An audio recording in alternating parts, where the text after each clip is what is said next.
संत प्रेमानंद महाराज पर क्या टिप्पणी करने वाले जगत गुरु रामभद्राचार्य बैकफुट पर आ गए हैं, क्योंकि मथुरा के और ब्रज के साधु संतों में बहुत बड़ा बवाल मचा था। इसको लेकर काफी रोष था, जिसके बाद अब उनके उत्तराधिकारी की तरफ से बयान सामने आया है। सबसे पहले आप ये जानिए कि रामभद्राचार्य की तरफ से क्या कहा गया था संत प्रेमानंद महाराज को लेकर। उन्होंने कहा कि अगर प्रेमानंद महाराज में चमत्कार है तो वो उनके सामने एक अक्षर संस्कृत का बोलकर दिखाएं, मेरे द्वारा कहे गए किसी भी श्लोक का अर्थ समझाएं और उनकी लोकप्रियता क्षणभंगुर है, प्रेमानंद बालक के समान है। अब इसी बीच में जगत गुरु रामभद्राचार्य के उत्तराधिकारी आचार्य रामचंद्र दास ने सोमवार को एक क्लैरिफिकेशन दिया है। उन्होंने कहा कि सारी प्रजा उनके पुत्र के समान होती है और इस तरीके से रामभद्राचार्य की जगत गुरु की बातों को पेश नहीं किया जाना चाहिए और प्रेमानंद जी से गुरुदेव को किसी भी प्रकार की ईर्ष्या नहीं है।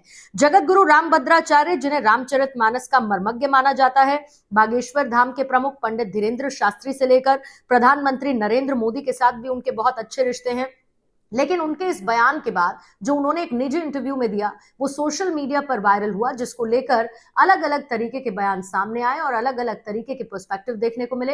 अब इस पर यह स्टेटमेंट आधिकारिक तौर पर सामने आया, जिसमें यह कहा गया कि जगत गुरु रामभद्राचार्य को प्रेमानंद महाराज से किसी भी तरीके की ईर्ष्या नहीं है और उनके बयान को इस तरीके से पेश नहीं किया जाना चाहिए।